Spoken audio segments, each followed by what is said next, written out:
Hey, donut operator, pick this one up. I challenge you, donut operator, to pick up the Matthew Schneider story and tell your people about it. What is up, everybody? Thanks for tuning in. No singing in this video, sorry, but I covered this video about 5 years ago. I'm surprised the video's still up because it's so violent what this pig did to Johnny Wheatcroft. This pig right here, his name is Matt Snyder. He was with some task force, I believe, in Glendale 5 years ago, from my recollection.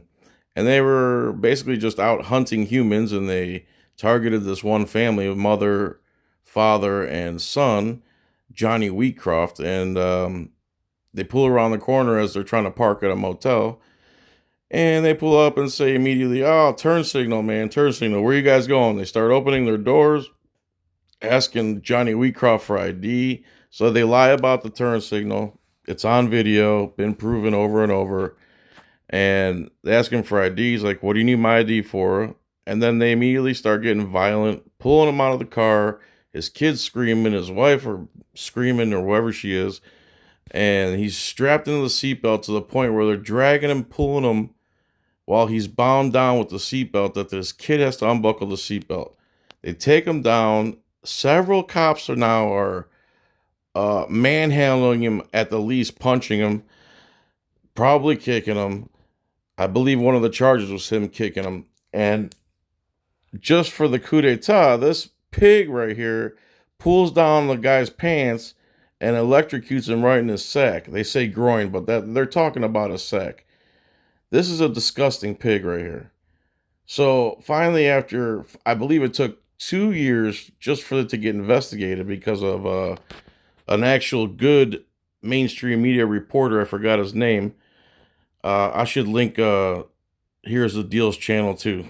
So let me pause this real quick. So now they got him on the ground. They tased him. They're cuffing him. They tased him in his sack, and then they charge him with something. He goes to jail for 60 days. They basically ruin his life over a blinky light. I believe I called it the blinky light terrorist video. I got to look it up. Hopefully I can find it and put it in the description.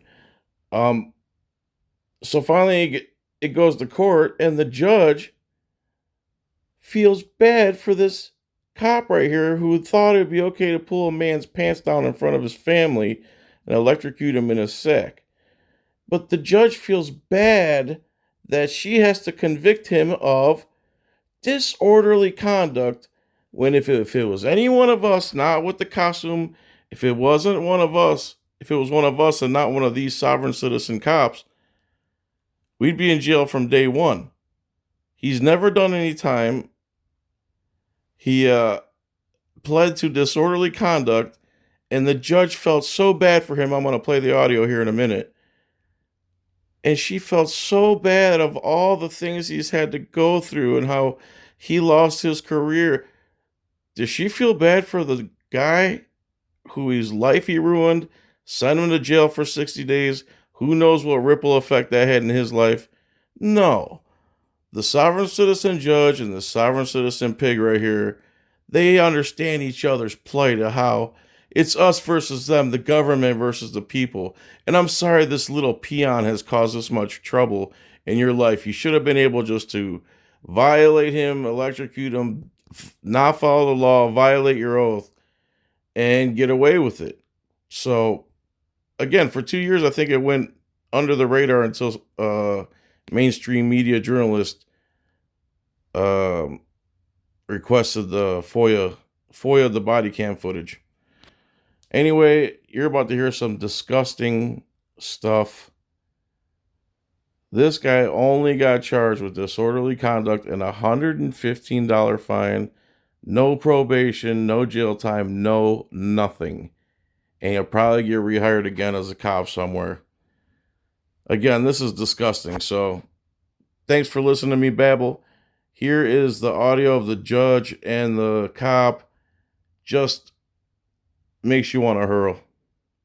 Snyder accepted a plea deal from the Arizona Attorney General's office, and this is what he told the judge ahead of his sentencing. Your Honor, I am standing before the court today as something in a million years that I would have never dreamed I'd be: a convicted criminal. As you know, I come from a law enforcement family. It's hard to describe the shame I felt telling the people who raised me and were excellent role models that I'd be pleading guilty today. It was even harder when I had to tell my kids. I accept full responsibility for my actions on July 26, 2017. You suffered for the last 5.5 years the consequences of what happened. Your family has suffered the consequences of what happened. Yes. What not a lot of people do is you picked yourself up, you found something else, and you're now excelling at that. So I would see no purpose whatsoever to put you on probation.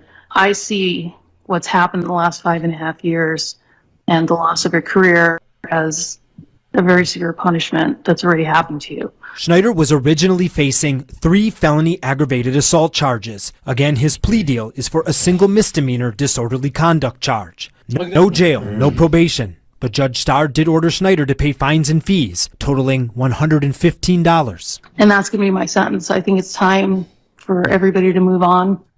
I have no doubt that you're going to continue to have a huge impact in your community just as you have for so many years.